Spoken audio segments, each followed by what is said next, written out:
You're listening to Civic Media. You can tune into any of our live shows on any radio station across the state with the Civic Media app. Find us in your phone's app store and listen anytime, anywhere. This is your WXCO Daily News Roundup for Bull Falls Radio, 98.9 FM and 1230 AM in Wausau.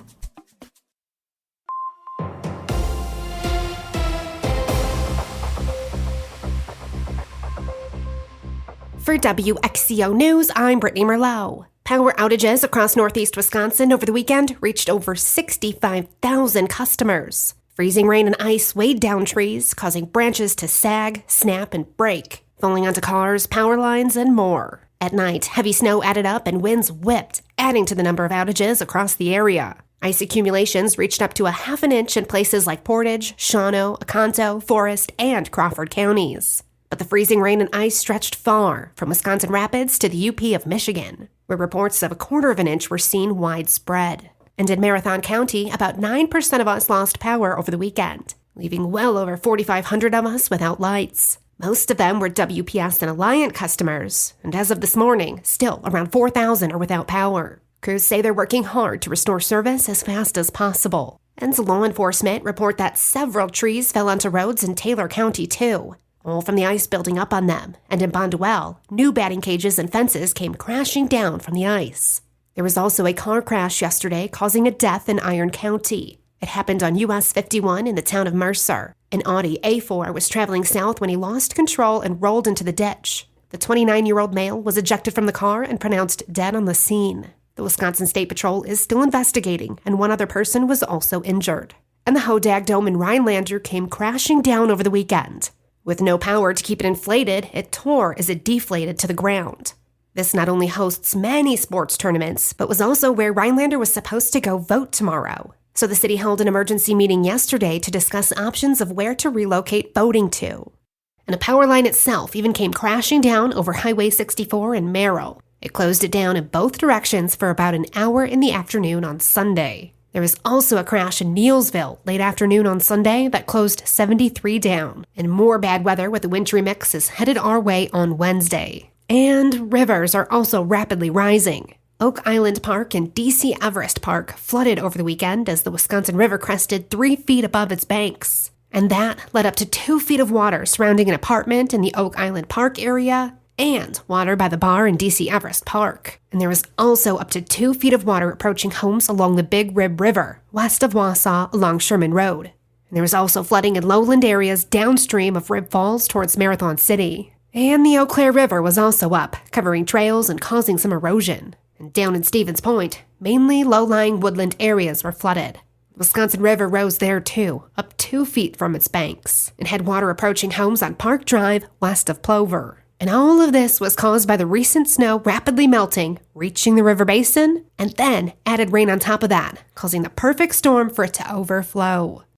Evers announced a series of job fairs as the state's Department of Workforce Development attempts to recruit recently fired federal workers. 8 virtual events are being held in April to find workers in key fields such as healthcare, engineering, and law enforcement. Anybody with a young kid will tell you how expensive childcare is. And for many Wisconsin families, daycare can cost more than their mortgage. Marathon, Wood, and Portage counties fall into the same price range. And data from the Department of Children and Families says the cost for infant care in these 3 counties can range from $25,000 to $42,000 per year. Savannah Tomei-Olsen breaks it down.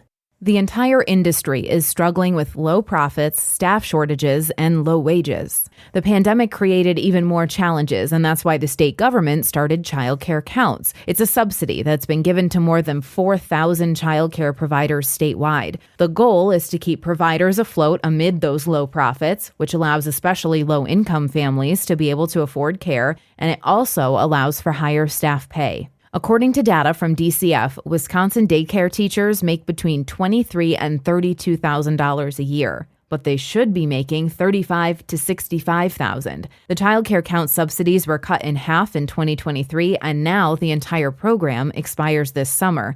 Governor Tony Evers says when child care centers are struggling, it impacts Wisconsin's entire economy. We have a high employment rate in this state and very low unemployment rate. If people start closing their doors doing this work, we're going to have a lot of people leaving the workforce, and that's going to impact our economy. Just from 2023 to 2024, childcare costs rose, and there was a 3% drop in moms participating in the workforce. Evers included more than $500 million in his state budget proposal to make childcare counts permanent, but now the state budget is in the hands of Republicans. Hundreds of voters attended a town hall at the KI Convention Center in Green Bay last night. It was hosted by billionaire Elon Musk and his Political Action Committee. Lisa Hale has more. Wisconsin Attorney General Josh Kaul had filed a lawsuit Friday against Musk to stop his efforts to give $1 million to 2 voters at the event. However, the Wisconsin Court of Appeals denied that injunction. Kaul called Musk's offer a, quote, blatant attempt to violate the state law. Meanwhile, the event went off without a hitch in Green Bay, with Musk taking the stage in a cheesehead and then throwing his support behind Brad Schimmel in the Supreme Court race that will be decided tomorrow. The event was only open to people who had signed an online petition against what Musk calls activist judges. Protesters from across northeast Wisconsin also gathered outside the KI Convention Center to express their opposition to Brad Schimmel, claiming that Musk is trying to buy the election.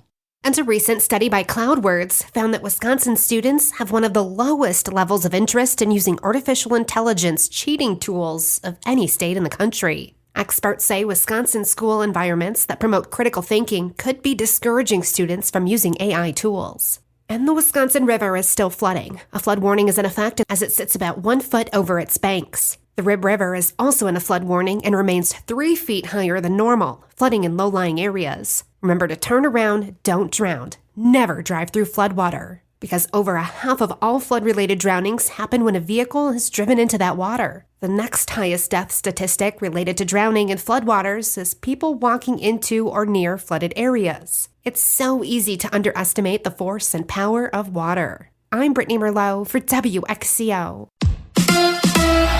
The Brewers are back. Hi, I'm Mike Clemens with sports. Baseball. The Brewers home opener going on today at American Family Field against the Kansas City Royals. Now, last year, the Brewers never lost more than 3 games in a row all season. Today, they're coming into the game at 0-3 after being swept over the weekend in New York. The Yankees winning yesterday 12-3. NBA, the Bucks losing at home last night to the Hawks, 145-124. Giannis says he needs to do a better job on defense. I got to be, have more urgency there. Like, I got to protect my basket first. If I don't pick up my man, I got to pick up that guy. So that's the mentality as a team that we have to be better transition defense team. We're going to watch film tomorrow. We're going to walk through it. We're going to play through it, and we're going to be better. Bucks head coach Doc Rivers. I love this team, and I'm going to keep saying that.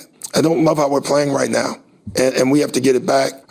We have to get guys to see what we see, and we will. That's Doc Rivers with sports. I'm Mike Clemens.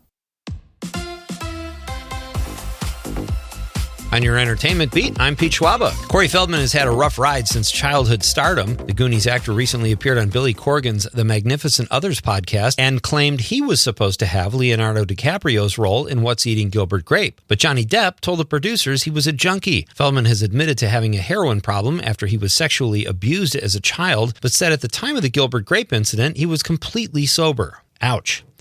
If you can't get enough of the Paul brothers, Jake and Logan, you might want to re-examine some things in your life. But if you're committed to these two trust fund darlings, definitely check out their new show on Max called Paul American. Actually, kind of a catchy title. The New York Post is calling it a series that pulls back the curtain on the lives of the brothers Paul, but will still manage to show you only what they want you to see. Paul American is now available to stream on Max. It's always fun when a showbiz relic is discovered, especially when it involves the Beatles. The New York Post reports that Vancouver record store owner Rob Firth found himself in possession of a reel-to-reel demo recording of the Fab Four. At first, he thought it was just a bootleg copy, but as it turns out, it was an original audition 15-song recording the Beatles made, which still sounds as crisp as it did back in 1962. He says he has no plans to sell his buried treasure. Making it even more unique is that Ringo wasn't even in the band yet, and their drummer was still Pete Best. Here's one of Pete's picks. The show Adolescence on Netflix is the hottest show on pretty much every streaming platform. The show about a 13-year-old UK schoolboy who was accused of murdering a fellow student is well-written, incredibly well-acted, and has a great style where each episode is basically a one-camera shot. Sounds tedious, but it is paying off, and so far, I recommend it.